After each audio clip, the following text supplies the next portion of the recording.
Class 11th के हमारे MP board के सभी विद्यार्थियों का एनुअल एग्जाम जो है वो है 10 मार्च के दिन केमिस्ट्री का पेपर। और इसी श्रृंखला में मैं आपकी लगातार तैयारी करवाऊंगा। और यहाँ पर मैं आपको एक ऐसा महत्वपूर्ण मॉडल पेपर दे रहा हूं ना कि इसी में से आपका 40 नंबर से अधिक आ जाएगा।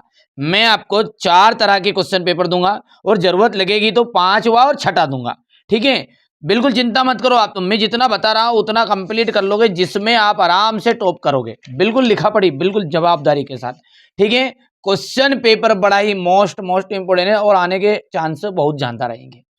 ठीक है, देखिए CO2 का अनुभार जो होता है वो कितना होता है। देखिए CO2 का जो अनुभार होता है, आप जानते हैं कार्बन का जो परमाणु क्रमांक होता है वो कितना होता है, 12 होता है। कार्बन का कितना हो गया, 12 प्लस ओ ऑक्सीजन का होता है 16, लेकिन इसमें 2 बार है तो 2 गुणित 16 हो गया। तो आगे इसको यदि सोल्व करें अपन तो 12 तो वैसे के वैसा और 16 दूने 32 और 32 और 12 जोड़ोगे 2 2 4 नहीं 3 1 4। तो यानी कि CO2 का जो अनुभार निकला वो कितना निकला, 44 निकला। ठीक है, 0.0048 संख्या को वैज्ञानिक संकेतन में लिखा जाएगा। यदि इसको वैज्ञानिक संकेतन के रूप में लिखें तो यहां से अपन, ठीक है, ये यहां देखिए बेटा मिसप्रिंट है, ये माइनस का आएगा है ना, मिसप्रिंट हो गया।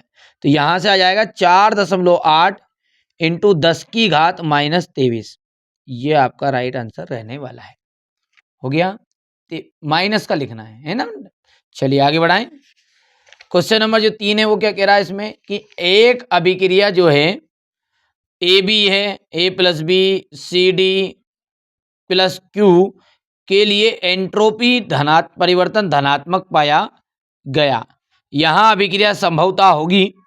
तो ये जो अभिक्रिया है, देखिए ये जो अभिक्रिया है ये किस पर होगी, किसी भी ताप पे, किसी भी तापमान पर नहीं होगी। ठीक है, यहां से आपका डी ऑप्शन, सॉरी किसी भी ताप पर हो जाएगी। ये है सही, राइट है ना, नहीं वाला पर टिक कर दिया मैंने। संयुग्मी अम्ल क्षारक युग्म में अंतर बताइए। संयुग्मी अम्ल और क्षारक युग्म में, देखिए संयुग्मी अम्ल क्षारक युग्म में अंतर बताना आपको। तो देखो इन दोनों में, संयुग्मी अम्ल क्षारक युग्म है ना, इनमें 2 प्रजातियां होती हैं।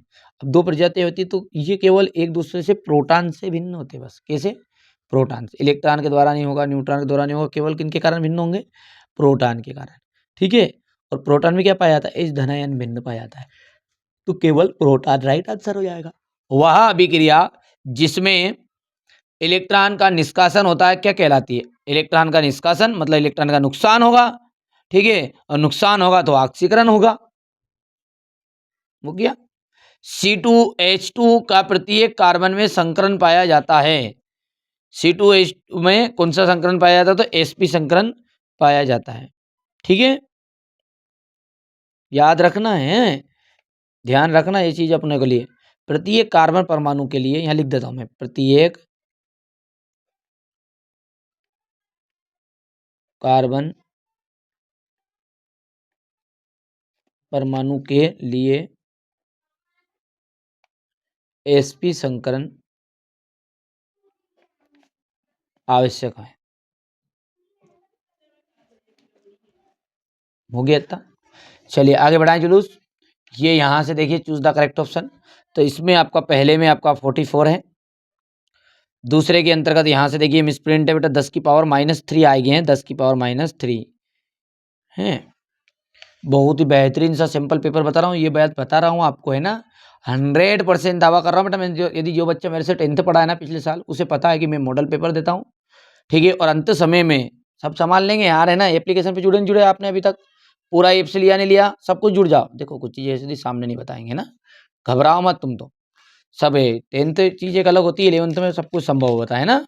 ठीक है, पर ये मॉडल पेपर भी कर लोगे तो आपको आराम से 20 से 30 40 नंबर तक तो आराम से कवर कर लोगे इसी से। बाकी और भी तरह के मॉडल पेपर मैं लेकर आऊंगा, आप लोग सपोर्ट करोगे तो मैं जरूर आपके लिए मेहनत करूंगा है ना। चलिए तीसरा जो है इसके लिए आ जाएगा यहाँ पर डी, और फोर्थ में आ जाएगा यहाँ पर ओनली ऑफ ओनली 1 प्रोटॉन।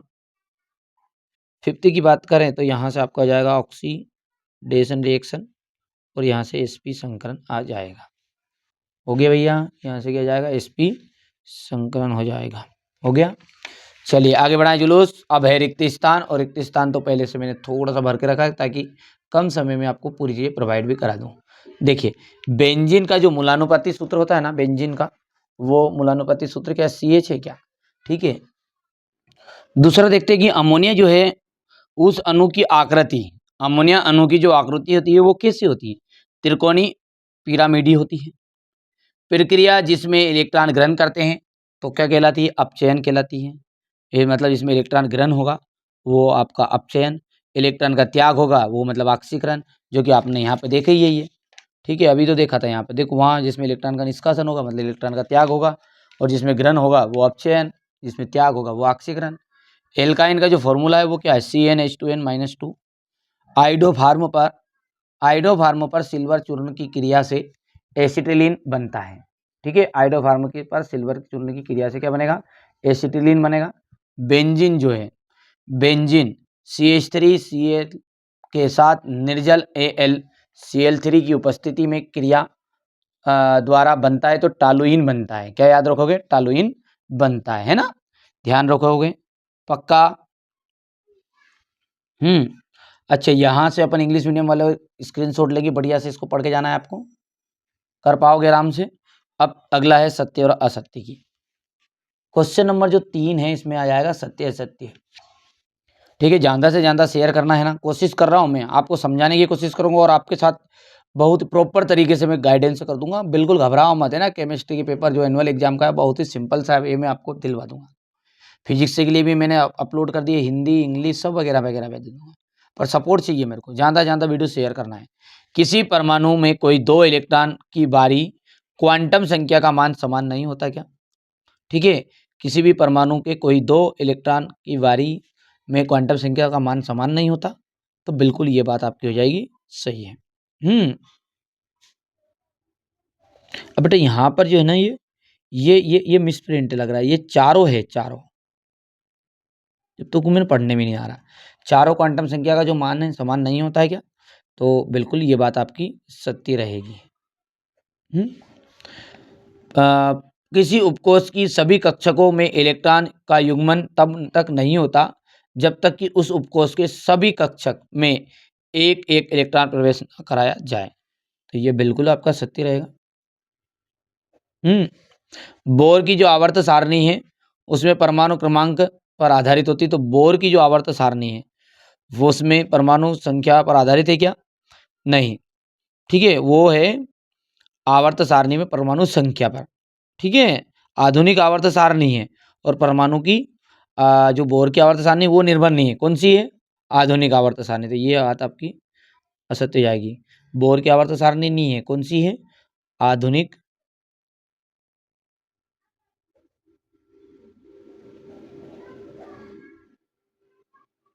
आधुनिक आवर्त सारणी। अच्छा, सर्वाधिक विद्युत ऋणात्मकता 4 क्लोरीन की होती है, तो सर्वाधिक जो विद्युत ऋणात्मकता है वो फ्लोरीन की होती है ना? तो यहाँ पर ये बात आपकी असत्य है।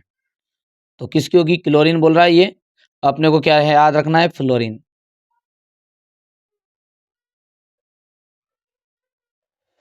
ताप एक अवस्था फलन है, ताप जो है आपके एक अवस्था फलन है क्या? तो यहाँ से आपका हो जाएगा ये सत्य।